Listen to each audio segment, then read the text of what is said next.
How to think like a winner. Introduction. Winners aren't lucky, they think differently. You think winners are born, they're not. You think they have something you don't, they don't. You think they got lucky breaks, better circumstances, special gifts, wrong.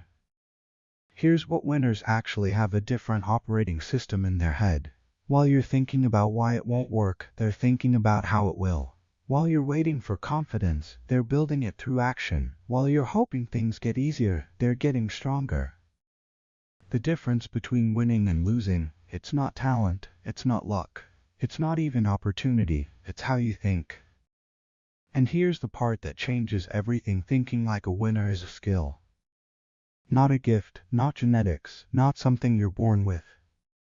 A skill. Which means you can learn it, you can train it, you can become it.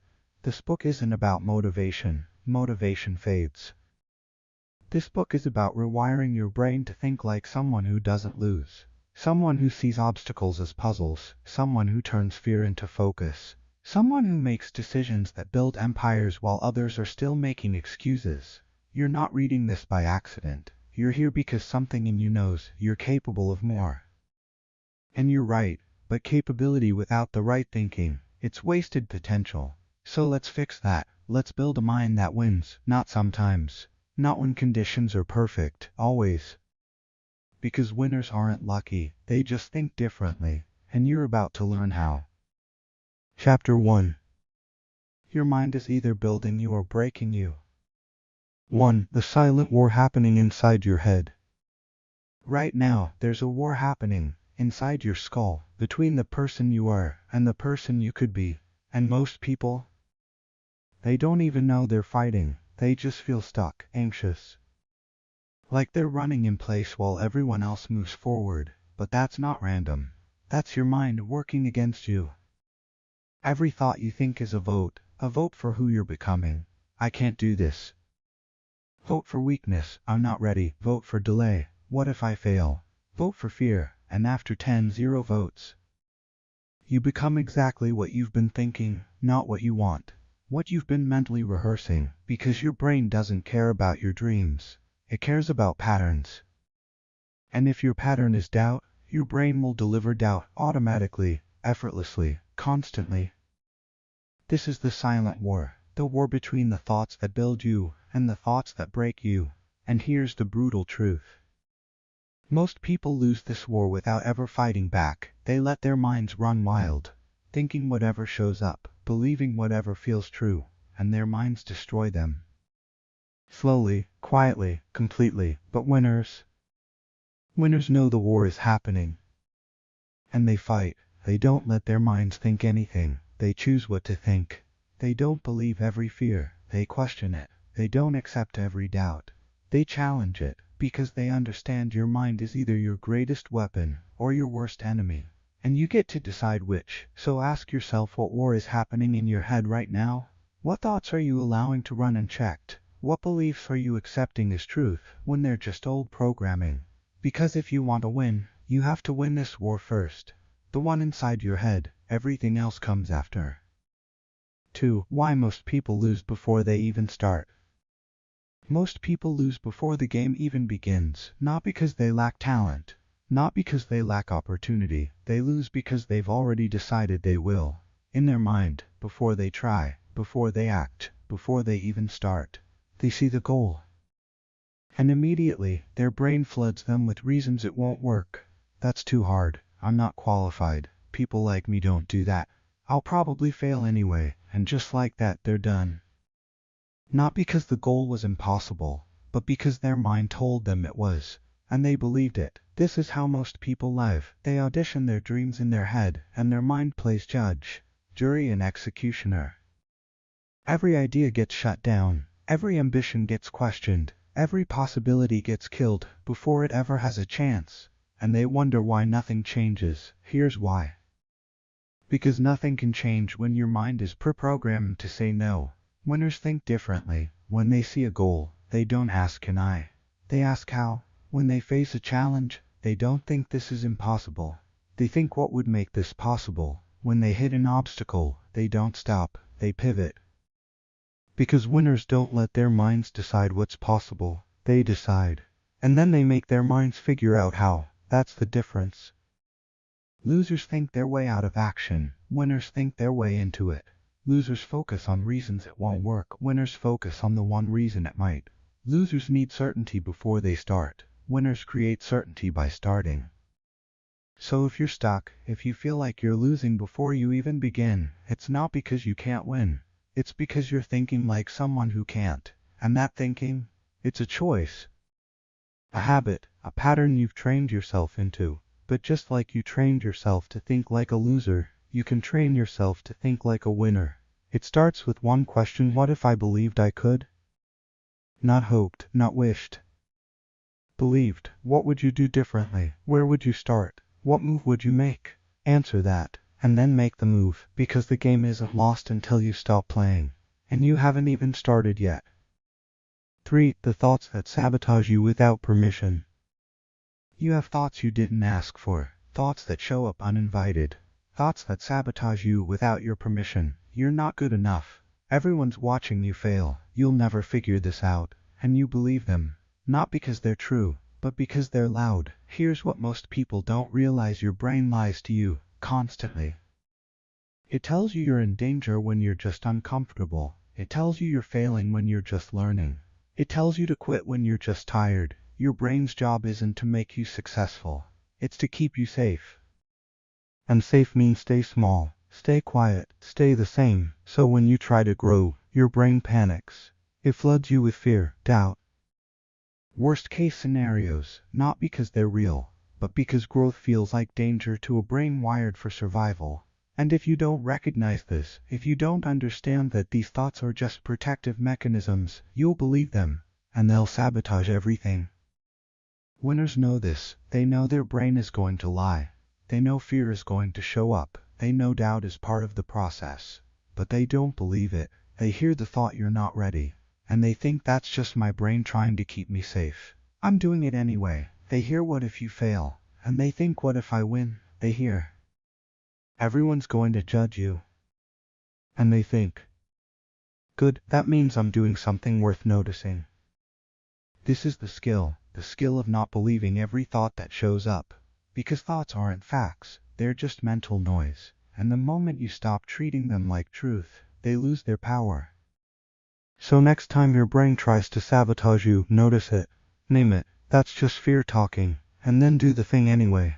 Because courage isn't the absence of fear. It's acting even when your brain is screaming at you to stop. And that's how you win, not by silencing the thoughts, but by not letting them make your decisions. 4. How winners turn doubt into direction. Doubt shows up for everyone, even winners. The difference: winners don't run from it. They use it, because doubt isn't the enemy. Ignored doubt is. When doubt shows up and you push it down, it grows. It festers. It becomes the voice that stops you from trying anything. But when you face it, when you ask it questions, it becomes clarity. Here's how winners do it when doubt says you can't do this. They ask why not? What specifically am I missing? When doubt says you're not ready, they ask what would make me ready? What's the next step? When doubt says this is too risky, they ask what's the actual risk? What's the worst that happens? See the difference? Losers hear doubt and freeze. Winners hear doubt and investigate, because most doubt isn't real. It's vague, it's emotional, it's a feeling pretending to be a fact. But when you force it to be specific, it falls apart. You can't do this. Why not? Because, you just can't. That's not doubt. That's fear wearing a mask. Real doubt has details. Real doubt points to gaps. Real doubt shows you what you need to learn, build or fix. And that's not sabotage. That's direction. So winners don't fear doubt. They welcome it. Because doubt is just their brain saying, hey, we're missing something here. And instead of shutting down, they get curious. What are we missing? What don't we know yet? What skill do we need to build?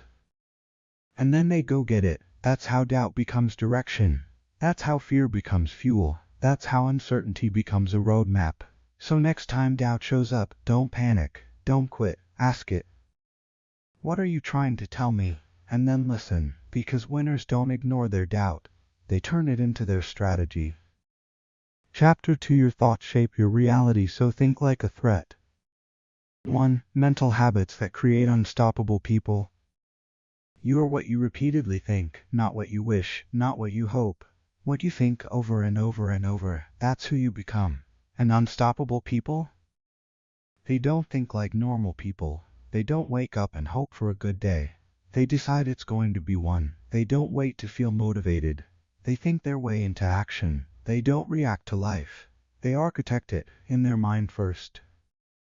Because they know thoughts create habits, habits create actions, actions create results, and it all starts in the mind. So what are the mental habits of unstoppable people? Habit 1: they assume they'll figure it out. They don't need to know how before they start. They just assume, I'll figure it out. And that assumption changes everything, because when you believe you'll figure it out, you stop waiting for certainty. You start moving, and movement creates momentum. Momentum creates breakthroughs. Habit 2: they think in questions, not statements. Losers think I can't. Winners think how can I. Losers think this won't work. Winners think what would make this work. Losers think I don't have what it takes. Winners think what do I need to learn? See the pattern? Questions open doors, statements close them. Habit 3: they rehearse success, not failure. Most people mentally rehearse disaster. They imagine everything going wrong. They see themselves failing. And then they wonder why they feel anxious. Winners do the opposite.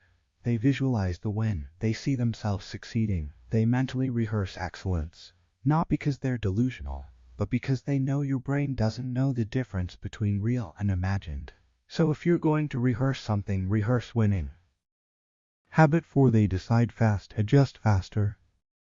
Unstoppable people don't overthink, they decide, and if it's wrong, they adjust. Because they know indecision is a dream killer, perfection is a prison. Action creates information, information creates clarity, so they move and course correct as they go. Habit 5: they protect their mental diet. You wouldn't eat garbage and expect a healthy body, so why consume garbage and expect a healthy mind? Winners are ruthless about what they let in. They don't scroll for hours. They don't consume negativity. They don't surround themselves with losers. They curate their inputs, because they know what goes in comes out. These aren't personality traits. These are trained habits. Mental patterns you can install, starting today. So ask yourself, what mental habits are you running? Are they building you? Or breaking you? Because unstoppable people aren't born, they're built, one thought at a time. 2. The inner voice that refuses to quit.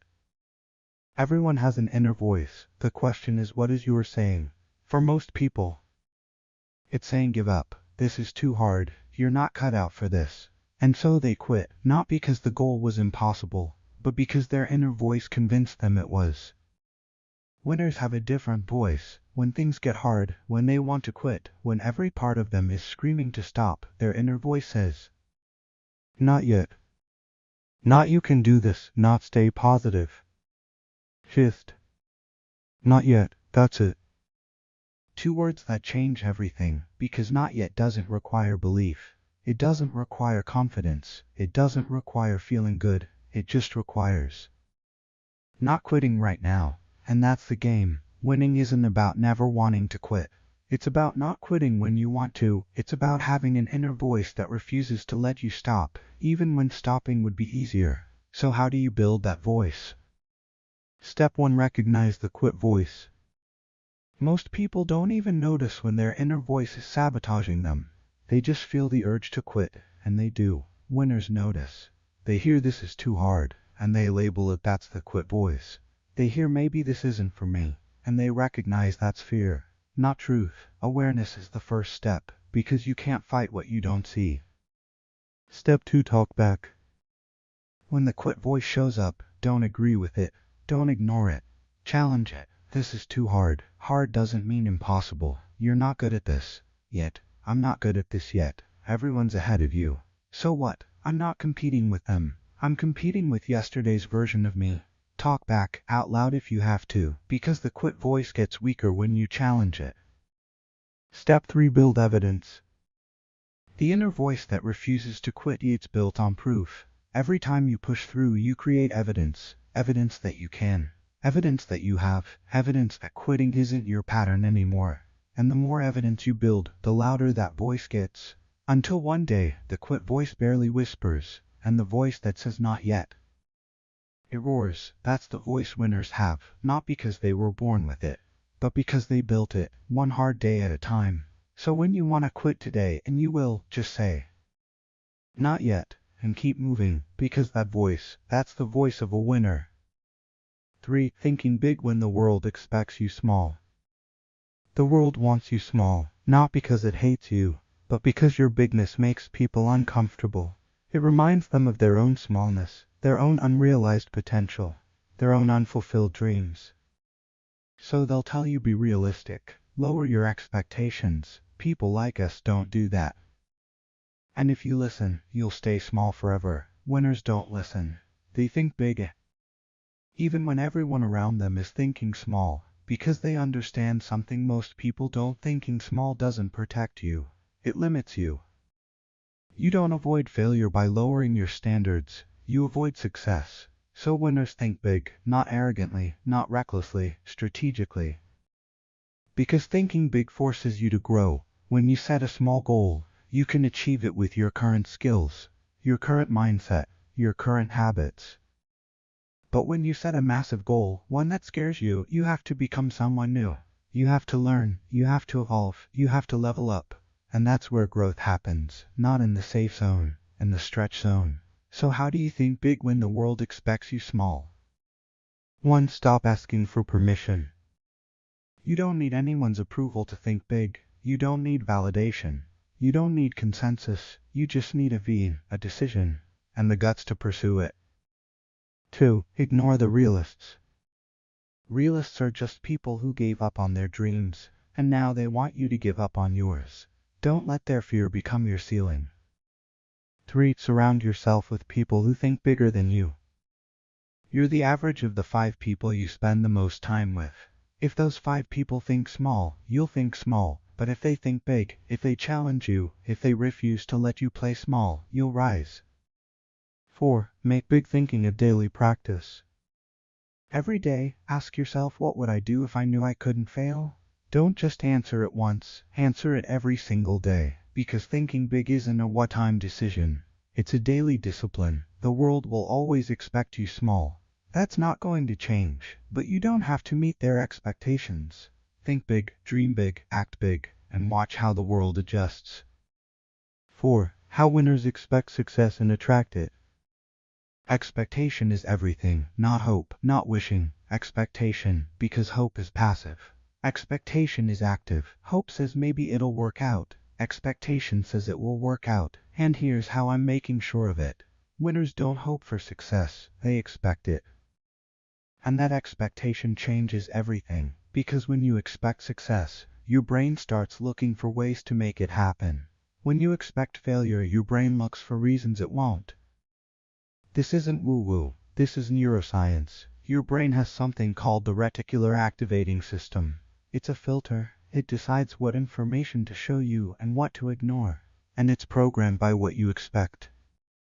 If you expect to fail, your brain will show you every obstacle, every risk, every reason to quit. If you expect to win, your brain will show you every opportunity, every advantage, every path forward. Same reality, different lens, and the lens is controlled by expectation. So how do winners train themselves to expect success? 1. They act like it's already done. Winners don't wait for success to feel successful. They embody it now. They carry themselves like someone who wins. They make decisions like someone who wins. They think like someone who wins. Not fake, not arrogant, confident. Because confidence isn't I hope this works. Confidence is I'm built for this. 2. They eliminate doubt not by feeling it less but by acting despite it. Expectation isn't about never doubting. It's about moving forward even when you do.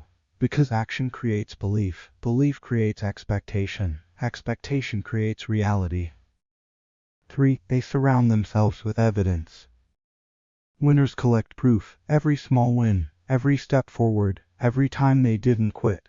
They document it, remind themselves of it, build their expectation on it. Because expectation isn't built on fantasy, it's built on evidence. 4. They speak it into existence. Winners don't just think success, they say it, out loud, to themselves, to others, not as affirmations, as declarations. I'm going to win this. I'm built for this. This is already done. And the more they say it, the more they believe it. The more they expect it, the more they create it. Expectation isn't magic. It's momentum. It's the mental state that says, success isn't just possible, it's inevitable. And when you operate from that place, you don't hope your way to success. You expect your way there, and the world delivers. Chapter 3. Discipline is a mindset, not a mood. 1. Waiting for motivation is how losers lose. Let me tell you the lie you've been sold. Wait until you feel motivated. That's how you lose, because motivation is a feeling, and feelings, they're unreliable. They come and go, they rise and fall, they show up when they want, and disappear when you need them most. And if you're waiting for motivation to act, you'll spend your whole life waiting. Winners don't wait. They know motivation doesn't create action, action creates motivation. You don't feel like working out, and then go. You go, and then you feel motivated. You don't feel inspired, and then create. You create, and then inspiration shows up. The order is reversed. Most people think motivation, action, results, but winners know action, momentum, motivation, results. So if you're sitting around waiting to feel like it, stop, because you're never going to feel like it, not until you start moving. Here's the truth about discipline: it's not a feeling, it's a decision. A decision to act, regardless of how you feel, regardless of whether you're motivated, regardless of whether it's easy, regardless of whether you want to. You do it anyway. That's discipline. And discipline doesn't need motivation. It replaces it, because motivation says I'll do it when I feel like it. Discipline says I'll do it whether I feel like it or not. And that's the difference. That's why motivated people burn out, and disciplined people dominate. Because motivation is temporary, discipline is permanent. So stop waiting. Stop waiting to feel ready. Stop waiting to feel motivated. Stop waiting to feel inspired. Just start. Do the thing you've been avoiding. Take the first step. Make the first move, and watch what happens. You won't feel motivated at first. You'll feel resistance. You'll feel uncomfortable. You'll feel like quitting. But if you push through, if you keep going anyway, momentum builds. And momentum feels like motivation, but it's better. Because momentum doesn't depend on your mood, it depends on your movement. And as long as you keep moving, momentum keeps building. So forget motivation, build discipline. Do the work when you don't feel like it, show up when you don't want to. Push through when it's hard, because that's when it counts. Anyone can work when they're motivated. Winners work when they're not, and that's why they win. 2. The brain rewiring that makes action automatic. Discipline feels hard, but only at first, because your brain hates change. It loves patterns, it loves habits, it loves doing the same thing it did yesterday. Because patterns are efficient, they save energy, they don't require thought. So when you try to do something new, something hard, your brain resists. This is uncomfortable, this is too much work. Let's just do what we've always done. And if you listen, you stay stuck. But if you push through, if you force yourself to act despite the resistance, something magical happens. Your brain starts to rewire. It starts to build new pathways, new patterns, new defaults, and eventually, what once felt impossible becomes automatic. This is called neuroplasticity, and it's the secret to making discipline effortless. Because discipline doesn't stay hard forever, it only stays hard until your brain rewires. Here's how it works. Day 17. Resistance. Your brain fights you. Every step feels like dragging a boulder uphill. You have to force yourself to act. This is the hardest phase. This is where most people quit. But if you push through. Day 8:21. Adaptation. Your brain starts to adapt. The action still requires effort, but it's not as brutal. You're building the pathway, creating the habit, training the pattern. Day 22. Automation. Now it's easy, not because you're more motivated, but because your brain has rewired. The action is now automatic. You don't have to think about it. You just do it. This is when discipline becomes your default. So how do you speed up the process? 1. Start small. Don't try to rewire everything at once. Pick one behavior, one action, one discipline, and do it every single day. No exceptions, no excuses. Because consistency is what rewires the brain. 2. Remove friction. Make the action as easy as possible. Want to work out every morning? Sleep in your gym clothes. Put your shoes by the bed. Remove every excuse. The easier it is to start, the faster your brain rewires. 3. Stack habits.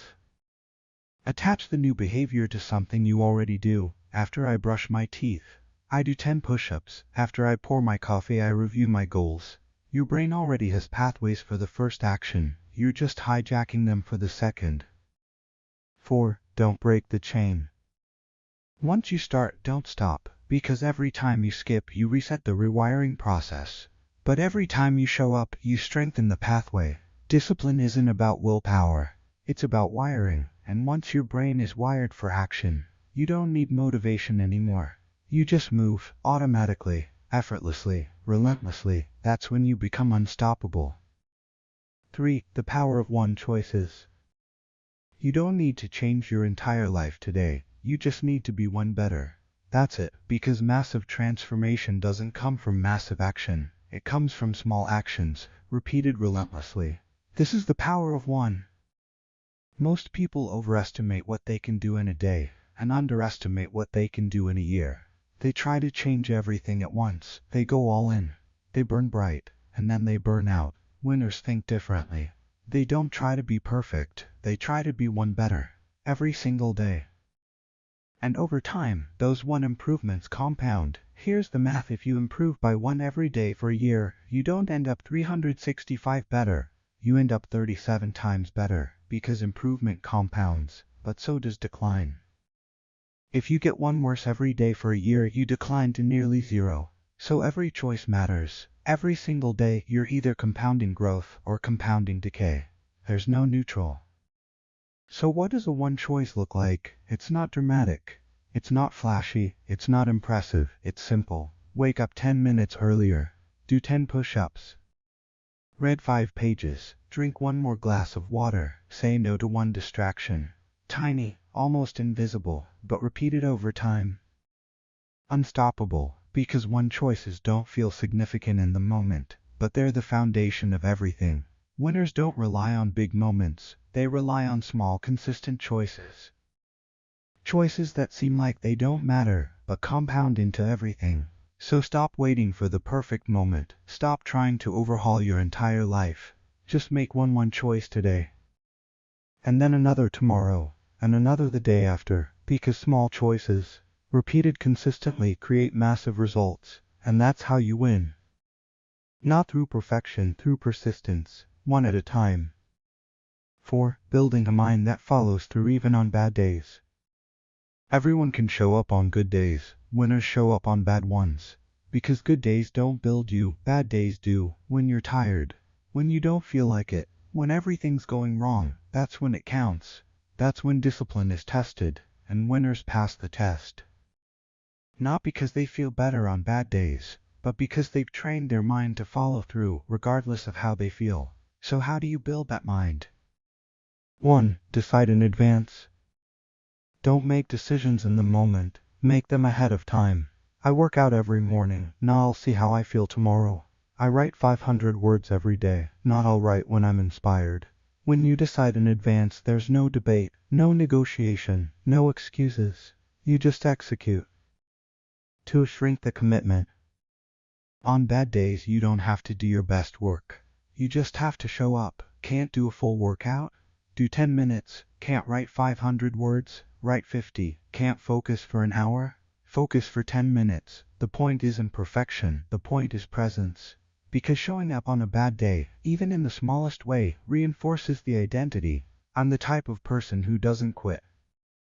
3. Focus on identity, not outcomes. On bad days, you won't feel like you're making progress, and that's okay. Because the goal isn't progress. The goal is proof. Proof that you're someone who follows through. Proof that you're disciplined. Proof that you don't need perfect conditions to act. And every time you show up on a bad day, you strengthen that identity. 4. Celebrate the bad day wins. Good days are easy, bad days are where champions are made. So when you show up on a bad day, acknowledge it. Today was hard, and I still did it, because that's not just discipline. That's character, and character is built in the moments when no one's watching, and you do it anyway. You don't need motivation to follow through, you need a mind that doesn't negotiate. A mind that says this is who I am, this is what I do, and then does it, every single day, good or bad. That's the mind of a winner. Chapter 4. Fear doesn't stop winners, it sharpens them. 1. How high performers use fear as fuel. Fear is not the problem, running from fear is, because fear doesn't go away. It doesn't matter how successful you become, how confident you get, how many wins you stack, fear will always show up. The difference: losers let fear stop them, winners let fear fuel them, because fear isn't a stop sign, it's a signal. A signal that you're about to do something that matters, something that could change your life, something that scares you, because it's worth it. And high performers know this. They don't avoid fear, they lean into it. Because they've learned fear means you're on the edge of growth. When you feel fear, you're stepping outside your comfort zone, you're challenging yourself, you're doing something new, and that's where all progress happens. So instead of asking, how do I get rid of fear? High performers ask, how do I use this? And here's how they do it. 1. They reframe fear as excitement. Fear and excitement are the same physiological response: racing heart, sweaty palms, adrenaline. The only difference: the story you tell yourself. I'm scared makes you want to run. I'm excited makes you want to move forward. Same feeling, different frame. So high performers consciously reframe. I'm not scared, I'm excited. My heart's racing because this matters. I'm nervous because I'm about to level up. And that simple shift, it transforms fear into fuel. 2. They ask, what's the worst that could happen? Most fear is vague, it's just a feeling of dread. But when you force it to be specific, it loses its power. What if I fail? Cocaine, what does that actually mean? You lose money. You look foolish? You have to start over? And then can you survive that? The answer is almost always yes, because the worst case scenario is rarely as bad as fear makes it seem. And once you realize that, fear becomes manageable. 3. They use fear as a compass. Winners don't avoid what scares them, they move toward it, because fear points to what matters. If something doesn't scare you, it probably won't change you. But if it terrifies you, that's where the gold is. So high performers use fear as a compass. What am I most afraid of right now? And then they do that thing first, because they know the thing you're avoiding is usually the thing you need most. 4. They act before fear can talk them out of it. Fear gets louder the longer you wait. If you sit with it, if you think about it, if you analyze it, it will convince you to quit. So high performers act fast. They feel the fear, and they move anyway, before their brain can talk them out of it. Because courage isn't the absence of fear, it's acting in the presence of it. Fear doesn't stop winners. It sharpens them, it focuses them, it energizes them, it reminds them that what they're doing matters. So stop running from fear, start running with it, and watch how fast you go. 2. Courage is a thinking pattern, not a personality. You think courage is something you're born with. It's not. You think brave people don't feel fear. They do. You think courage is a personality trait. It's a thinking pattern. And you can learn it, because courage isn't about feeling fearless. It's about thinking differently when fear shows up. Most people think, I'm scared, I should stop. Courageous people think, I'm scared, this must be important. Same fear, different thought pattern, different result. Courage is a decision tree in your brain, and you can reprogram it. Here's how. Pattern 1: what if I fail? Becomes what if I don't try? Most people obsess over the risk of failure. Courageous people obsess over the cost of inaction. They think, what will I regret more, trying and failing, or never trying at all? And the answer is always never trying, because failure is temporary. Regret is permanent. Pattern 2: I'm not ready becomes I'll never be ready. Waiting to feel ready is a trap, because you'll never feel 100 ready. Not for anything that matters. Courageous people know this, so instead of waiting, they reframe. I'm not ready, but I'll learn as I go. I don't know everything, but I know enough to start. And they move, because readiness isn't a feeling, it's a decision. Pattern 3. What will people think? Becomes what do I think? Most people are terrified of judgment. Courageous people have a different filter.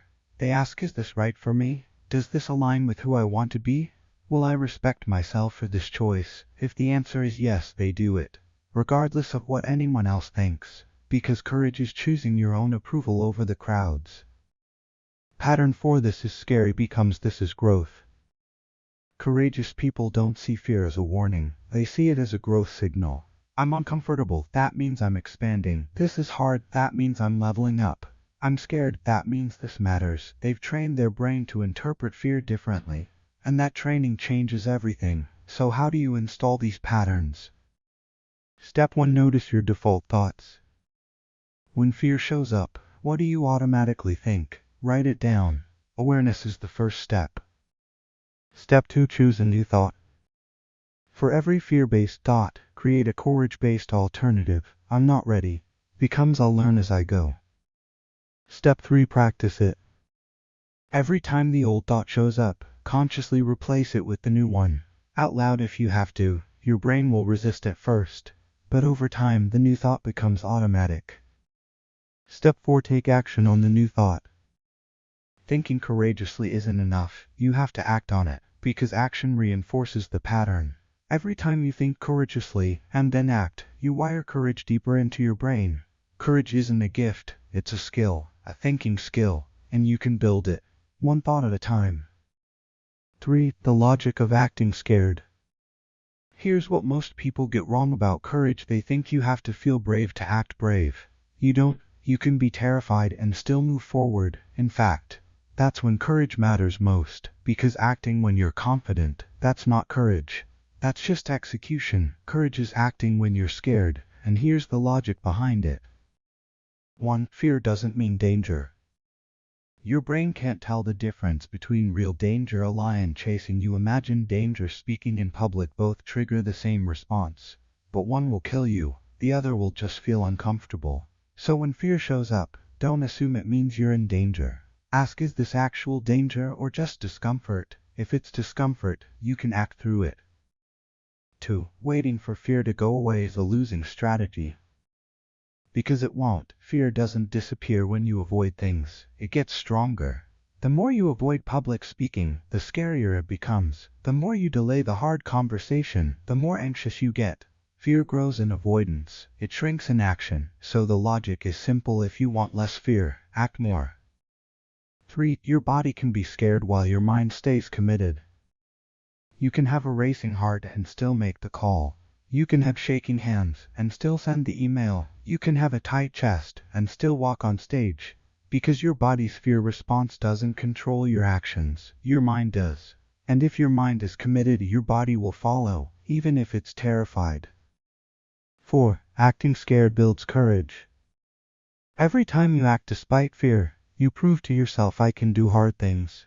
And that proof accumulates. It becomes evidence. Evidence that you're braver than you thought. Evidence that fear doesn't have to stop you. And the more evidence you build, the more courage becomes your default. So here's the logic. Feel the fear, acknowledge it, respect it, and then act anyway, because courage isn't the absence of fear. It's the decision to move forward despite it, and every time you do, you get stronger, you get braver, you get closer to who you're meant to be. So act scared. It's not weakness, it's wisdom, because the people who act scared, they're the ones who end up fearless. 4. Decision-making under pressure. Pressure reveals who you are. When things are easy, anyone can make good decisions.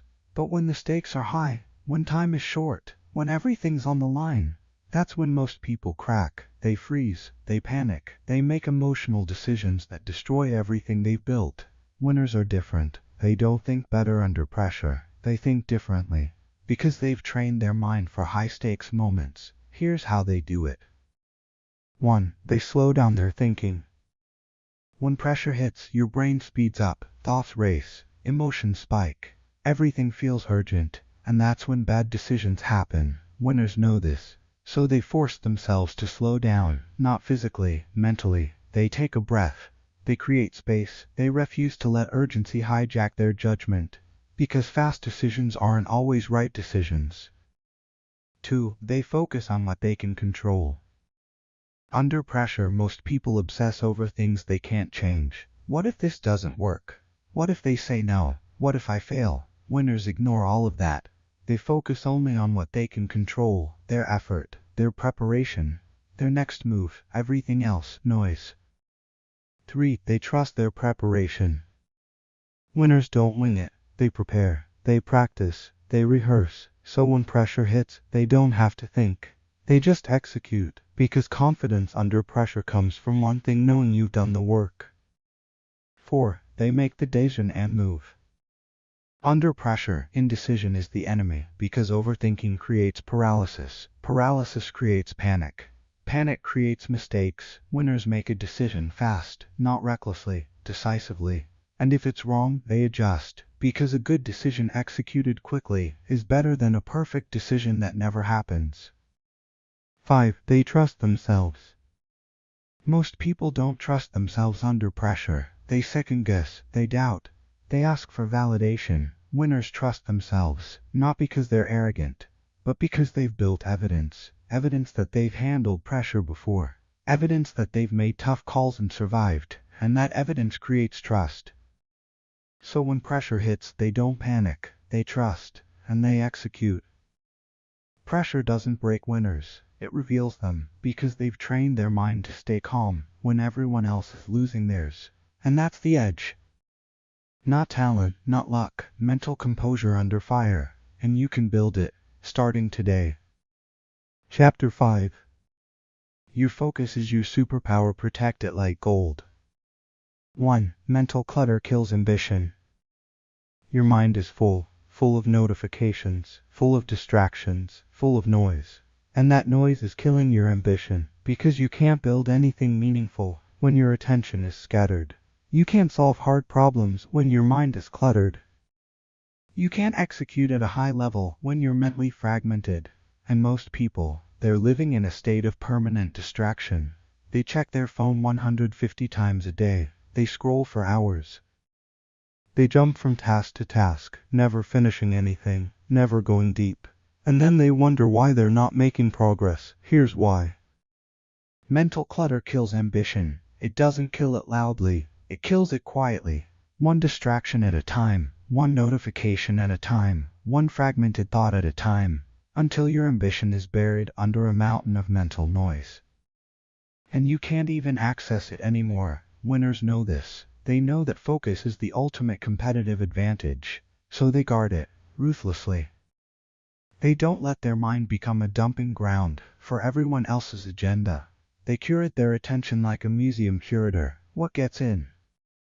Only what serves the mission. Everything else eliminated, because mental clutter isn't neutral, it's costly. Every distraction has a price. The price of momentum, the price of clarity, the price of execution, and winners refuse to pay it. So how do you clear the clutter? 1. Audit your inputs. What are you letting into your mind? Social media, news, gossip, drama. If it's not making you better, cut it. 2. Create white space. Your mind needs space to think, to process, to create, to solve. But if it's always full, it can't do any of that. So build white space into your day. Time with no input, no notifications, no noise, just you and your thoughts. 3. Single task. Multitasking is a lie. Your brain can't focus on two things at once. It just switches rapidly and does both poorly. Winners single task, one thing, full attention, until it's done. 4. Protect your mornings.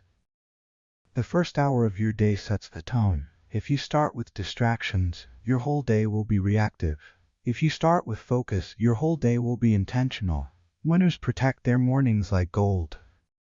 No phone, no email, no distractions, just deep work. Mental clutter is not inevitable. It's a choice.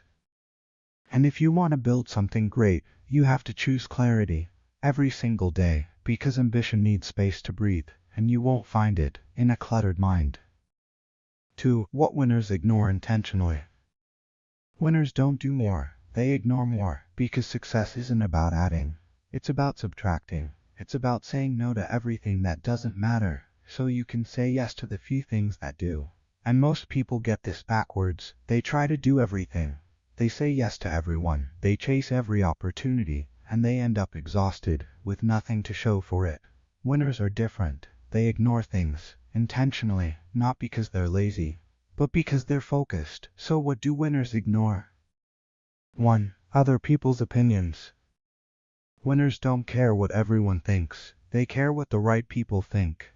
But random opinions, unsolicited advice, criticism from people who aren't in the arena? Ignored, because opinions are cheap, and winners don't have time for cheap. 2. Opportunities that don't align. Not every opportunity is a good opportunity. Some are distractions disguised as progress. Winners know the difference. They have a clear vision, and they say no to anything that doesn't serve it. Even if it's shiny, even if it's exciting, even if everyone else is doing it. If it doesn't align, it's a no. 3. Short-term discomfort. Most people avoid discomfort at all costs. Winners ignore it. They know discomfort is the price of growth. So they don't run from hard conversations. They don't avoid difficult tasks. They don't take the easy path. They lean into discomfort, because that's where progress lives. 4. Noise. Social media drama, celebrity gossip, political arguments. Winners ignore all of it. Not because they don't care about the world, but because they care more about their mission. And they know you can't change the world if you're drowning in its noise. 5. Perfection. Winners don't wait for perfect. They ignore the voice that says it's not good enough yet. Because perfect is the enemy of done, and done is better than perfect. So they ship, they launch, they move forward, imperfectly. 6. What they can't control.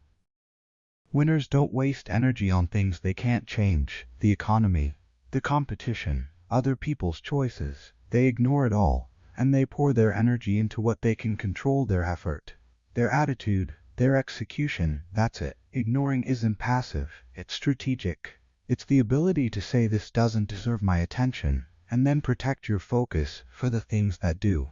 Because winners don't have more time, they just waste less of it. And that's the difference. 3. Training attention like a muscle.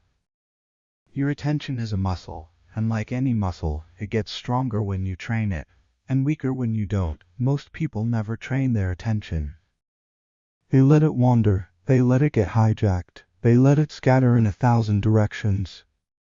And then they wonder why they can't focus. Winners train their attention every single day, because they know. Focus is the ultimate leverage. You can have average talent, but with elite focus, you'll beat everyone. You can have limited time, but with trained attention, you'll accomplish more in an hour than most do in a day. So how do you train attention? 1. Practice focused work. Set a timer for 25 minutes. Pick one task, 0 distractions. No phone, no email, no music with lyrics, just you and the task. Do this every day, and watch your attention get stronger. 2. Resist distractions. Every time you feel the urge to check your phone, don't. Just sit with the urge, feel it, notice it, let it pass. Because every time you resist, you're training your attention muscle, and every time you give in, you're making it weaker. 3. Meditate. Meditation is attention training. You focus on your breath, your mind wanders. You notice and bring it back. That's the practice, and that practice, it translates to everything, because the same skill that brings your attention back to your breath is the skill that keeps your attention on your work. 4. Reduce context switching. Every time you switch tasks, your attention takes a hit. It takes time to refocus, time to get back into flow. Winners minimize switching. They batch similar tasks. They block time. They protect their deep work. 5. Track your focus. You can't improve what you don't measure, so track it. How many focused hours did you get today? How many times did you get distracted? Measure it, improve it. Because what gets measured gets managed. Your attention is your most valuable resource. More valuable than time, more valuable than money, because time is fixed. Money can be earned, but attention? That's what determines what you create with the time you have. So train it, protect it, treat it like the superpower it is. Because winners don't just have better focus, they've trained it, and so can you. 4. Laser-focused thinking that outperforms talent. Talent is overrated. Most talented people, they don't win. They have potential. They have gifts. They have natural ability, but they don't have focus. And without focus, talent is wasted. Because talent without focus is like a Ferrari with no gas, a loaded gun with no aim, a brilliant idea with no execution. It sounds impressive, but it goes nowhere. Winners know this. They know that focus beats talent every time, because focused mediocrity will outperform distracted genius. So what does Laser-focused thinking look like? 1. One goal at a time. Most people have 10 goals, and they make progress on none of them. Winners pick one, not forever, just for now. They go all in. They focus all their energy. They don't dilute their effort, and they dominate that one thing. Then they move to the next. 2. Eliminate everything else. Winners don't just add focus, they subtract distractions. They ask, what can I remove? What meetings can I skip? What commitments can I drop? What tasks can I delegate? Because every yes to something unimportant is a no to something that matters. 3. Think in 90-day sprints. Laser-focused thinking has a timeline, not forever, 90 days. Pick one goal. Commit for 90 days, go all in, and watch what happens. Because 90 days of laser focus will give you more results than a year of scattered effort. 4. Measure progress daily. Winners don't just hope they're making progress, they measure it every day. Did I move closer to my goal today? If yes, keep going. If no, course correct, but measure, because what gets measured gets focused on. 5. Protect the focus time. Winners don't negotiate with their focus time. It's sacred. No meetings during deep work hours. No calls during creative time. No distractions during execution mode. It's blocked. It's protected. It's non-negotiable. Because focus time is where the magic happens. Talent is a starting point. Focus is the multiplier. And here's the truth: an average person with laser focus will beat a genius who's distracted every single time. So stop relying on talent. Start building focus. Because talent might open doors, but focus kicks them down. Chapter 6. Winners don't overthink, they outthink. 1. The difference between thinking and spiraling. There's a difference between thinking and spiraling. Thinking solves problems. Spiraling creates them. Thinking moves you forward. Spiraling keeps you stuck. Thinking is productive. Spiraling is destructive. And most people can't tell the difference. They think they're being strategic when they're actually just spinning. So how do you know? Thinking asks, what's the solution? What's my next move? How can I make this work? Spiraling asks, what if it doesn't work? What if I'm not good enough? What if everything falls apart? See the difference? Thinking is future-focused. Spiraling is fear-focused. Thinking creates clarity. Spiraling creates chaos. Thinking leads to action. Spiraling leads to paralysis. Winners recognize spiraling and they cut it off fast. Because they know spiraling isn't thinking, it's just anxiety pretending to be strategy. So how do you stop spiraling? 1. Set a thinking timer. Give yourself 10 minutes to think through a problem, then make a decision. Because if you can't solve it in 10 minutes, you're not thinking, you're spiraling. 2. Ask better questions. Spiraling asks victim questions. Thinking asks action questions. Victim: why does this always happen to me? Action: what can I do about this? Victim: why is this so hard? Action: what's one step I can take right now? Change the question, change the outcome. 3. Write it out. Spiraling happens in your head. When you write it out, it loses power. Because on paper, you can see it for what it is. Not a catastrophe, just a problem with a solution. 4. Move your body. Spiraling traps you in your head. Movement breaks the pattern. Walk, run, lift. Get your body moving and your mind will follow. Winners don't overthink. They think clearly. They think strategically. They think productively. And then they move. Because thinking is a tool, not a trap. And once you know the difference, you'll never spiral again. 2. Mind clarity, the silent advantage. Clarity is a weapon. Most people don't have it. Their mind is clouded with doubt, fear, confusion, indecision, and that fog. It kills momentum, because you can't execute what you can't see clearly. You can't build what you can't envision clearly. You can't win what you can't think clearly. Winners have clarity, not because they're smarter, but because they've trained their mind to cut through the noise. So how do you build clarity? 1. Define the outcome. Most people don't know what they want. They have vague wishes, vague hopes, vague dreams. Winners have specific outcomes. Not I want to be successful, but I want to build a $10 business in 3 years. Not I want to get fit, but I want to lose 20 pounds in 90 days. Specificity creates clarity. Clarity creates action. 2. Remove what doesn't matter. Clarity isn't about seeing more. It's about seeing less. Less options, less distractions, less noise. Winners eliminate ruthlessly. They cut the goals that don't align, the people who drain them, the tasks that don't move the needle, and what's left, crystal clear. 3. Think on paper. Your mind can only hold so much. When you think on paper, you externalize the chaos. You organize it, you clarify it, you simplify it, and what felt overwhelming becomes manageable. 4. Ask what's the one thing? When you're stuck, ask what's the one thing I could do right now that would make everything else easier or unnecessary? That question cuts through everything and gives you your next move. Clarity is the silent advantage, because while everyone else is confused, you know exactly what to do. While everyone else is debating, you're executing. While everyone else is lost in the fog, you're moving with precision. And that precision, that's what separates winners from everyone else. So build clarity every single day, because a clear mind is an unstoppable mind. 3. Strategic thinking in everyday life. Strategy isn't just for business, it's for everything. Winners think strategically about everything.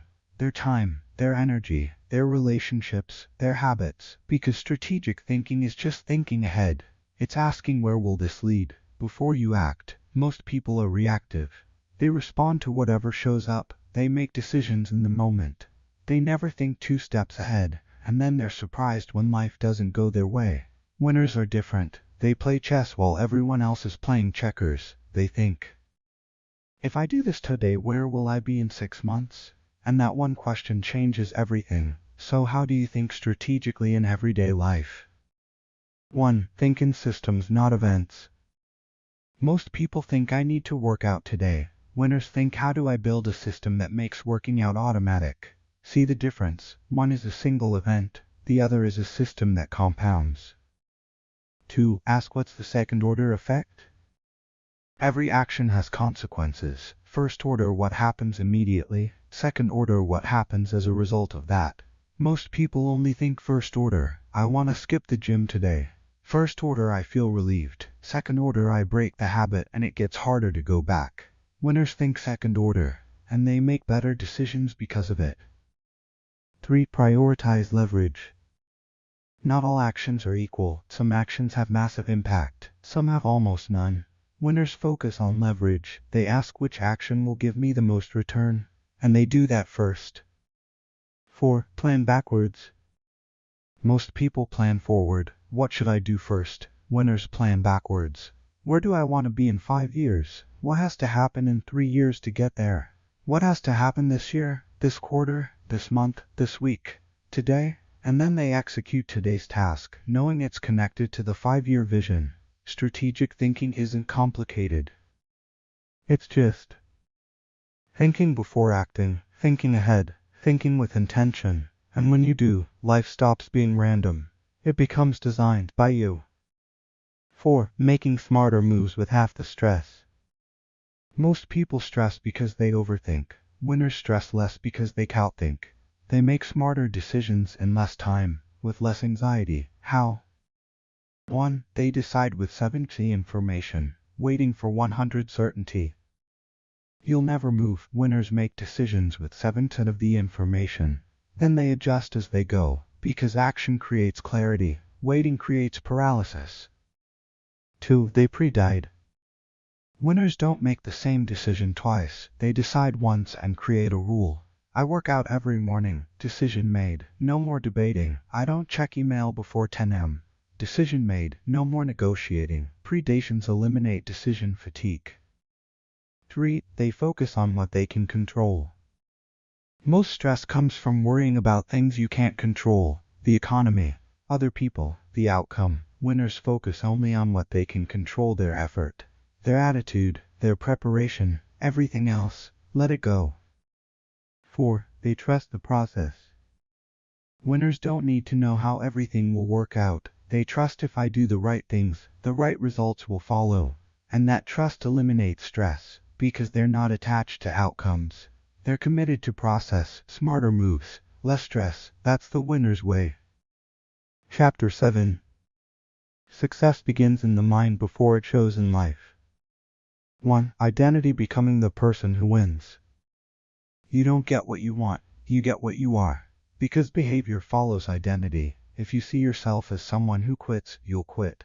If you see yourself as someone who follows through, you'll follow through. Your identity is your operating system, and most people never upgrade it.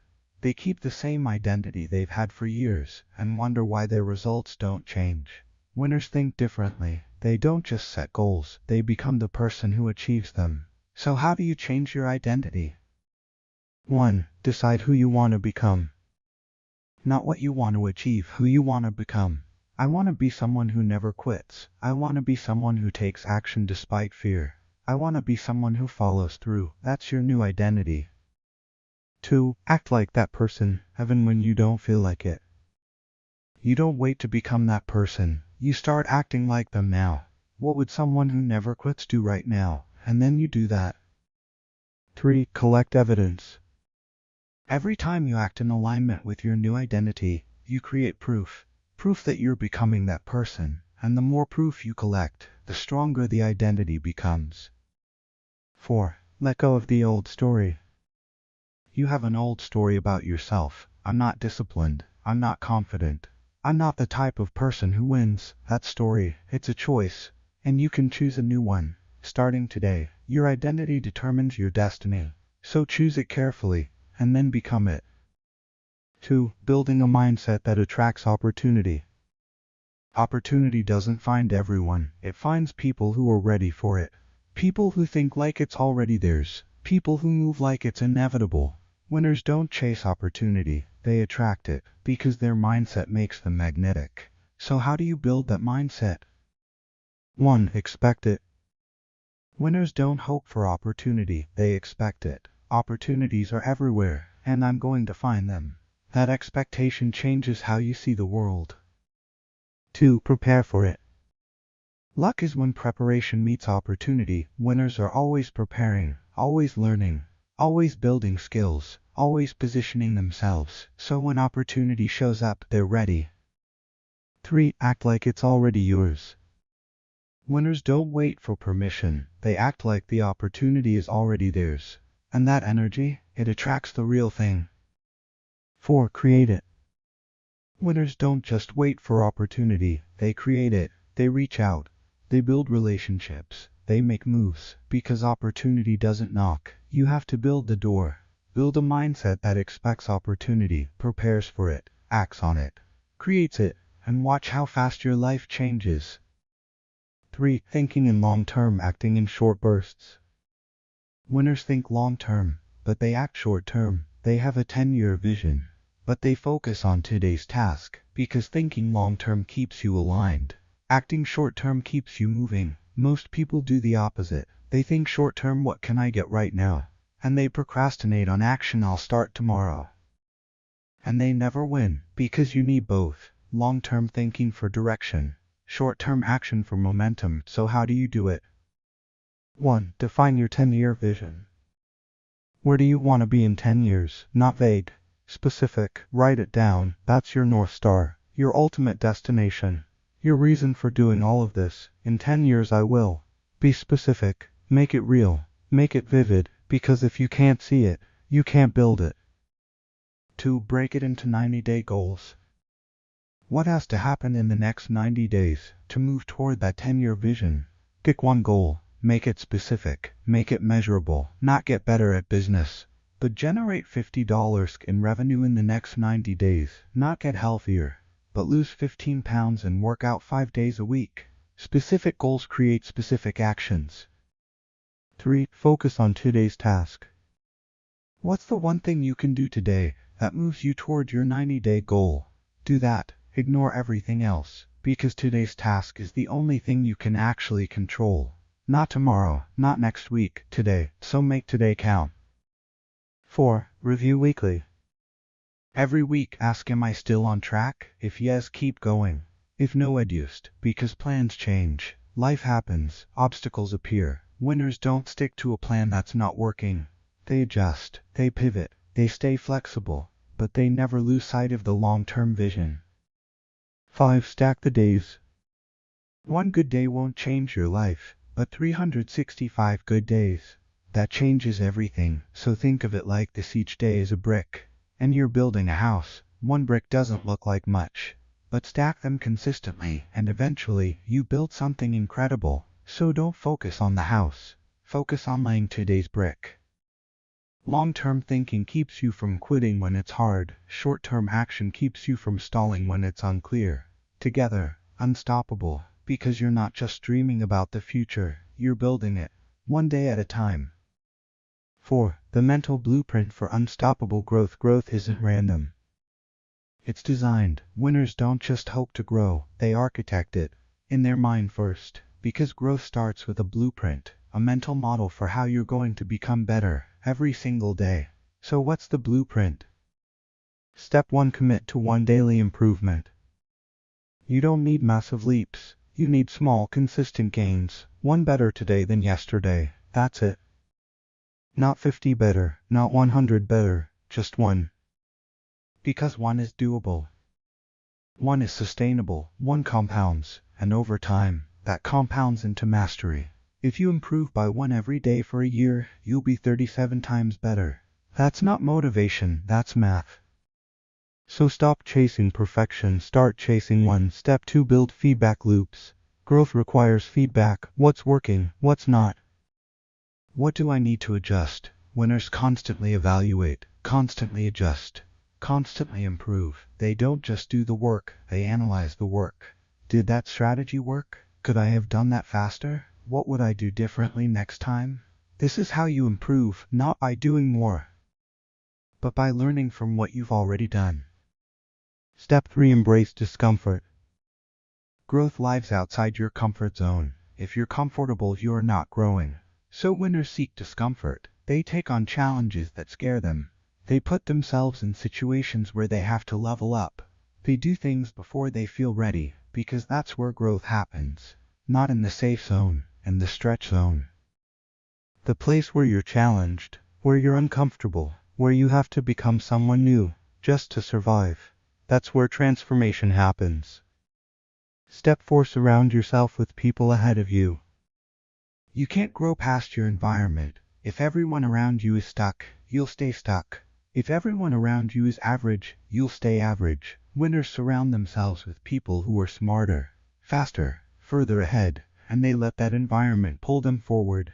Because proximity is power, you become who you surround yourself with. You think like the people you spend time with. You act like the people you're around. So choose your environment carefully, because it's shaping you, whether you realize it or not. Step 5. Never stop learning. Growth stops when learning stops. Winners are obsessed with learning. They read, they study, they listen, they ask questions, they stay curious. Because the moment you think you know everything is the moment you stop growing, and the moment you stop growing is the moment you start dying. So be a student, always. Of your craft, of your industry, of yourself, because the more you learn, the more you can become.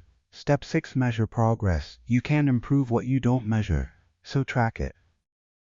Where was I 90 days ago? Where am I now? Where will I be 90 days from now?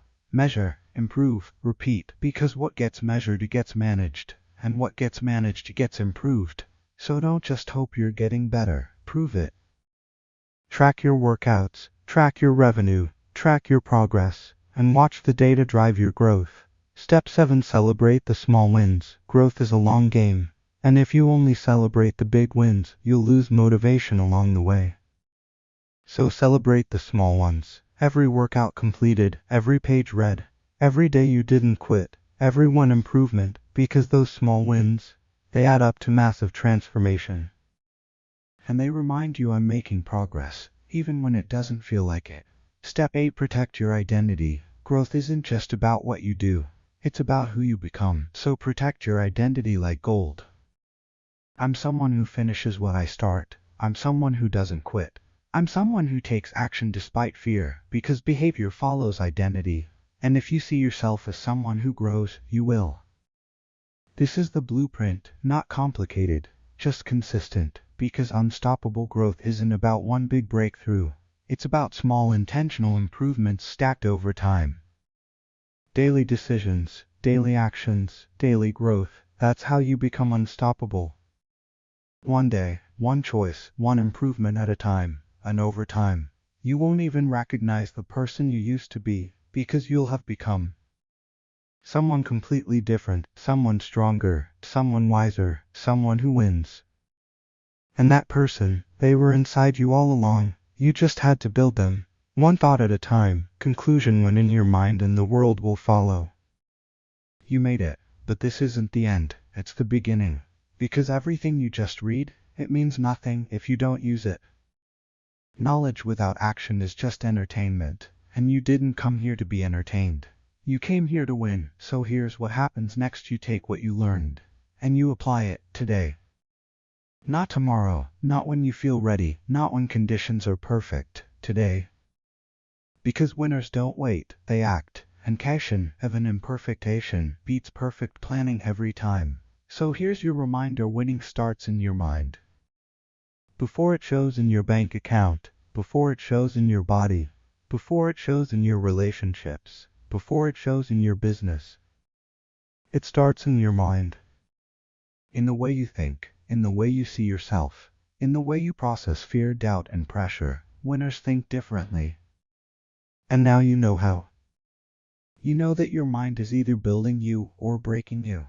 You know that your thoughts shape your reality. You know that discipline is a mindset, not a mood. You know that fear doesn't stop winners, it sharpens them. You know that focus is your superpower. You know that winners don't overthink, they outthink. You know that success begins in the mind before it shows in life. You have the blueprint, now you just have to build. And here's the truth: it won't be easy. You'll want to quit. You'll doubt yourself. You'll have bad days. You'll face obstacles you didn't see coming.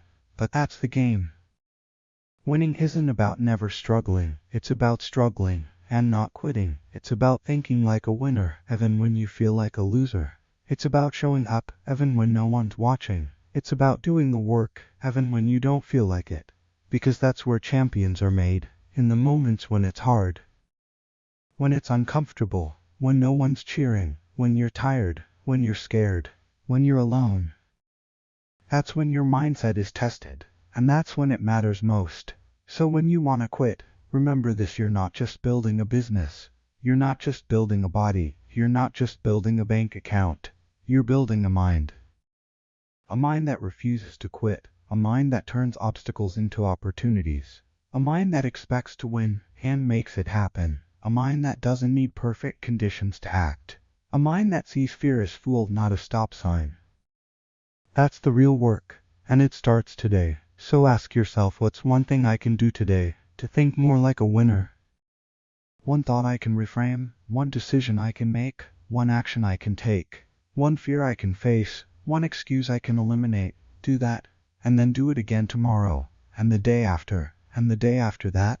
Because winning isn't a one-time event, it's a daily practice. A practice of thinking better, deciding faster, acting bolder, growing stronger. And if you do that, if you commit to thinking like a winner every single day, the world will follow. Not immediately, not overnight, not next week, but eventually. Because results follow mindset, always. You can't outwork a bad mindset. You can't outhustle limiting beliefs. You can't outperform mental barriers. But when you fix your mindset, everything else becomes easier. The work gets clearer, the decisions get simpler, the obstacles get smaller, because you're not fighting yourself anymore. You're finally aligned. Mind in action, thought in execution, vision in reality, that's when you become unstoppable. So when in your mind first, build the thoughts that build success. Create the identity that creates results. Design the mindset that designs your future. And everything else, it's just a matter of time. Because the world doesn't reward the most talented. It doesn't reward the most connected. It doesn't even reward the hardest workers. It rewards the people who refuse to lose in their mind. The people who think like winners, even when they haven't won yet. The people who see obstacles and think challenge accepted. The people who feel fear and think this must be important. The people who face doubt and think not yet but I will. Those people, they always win.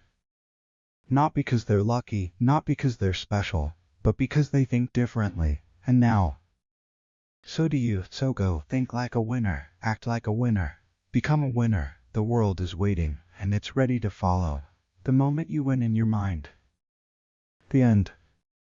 Your next move: close this book, and take one action today. One thought reframed, one decision made, one step forward. That's how you start winning. Not tomorrow, today. Now go.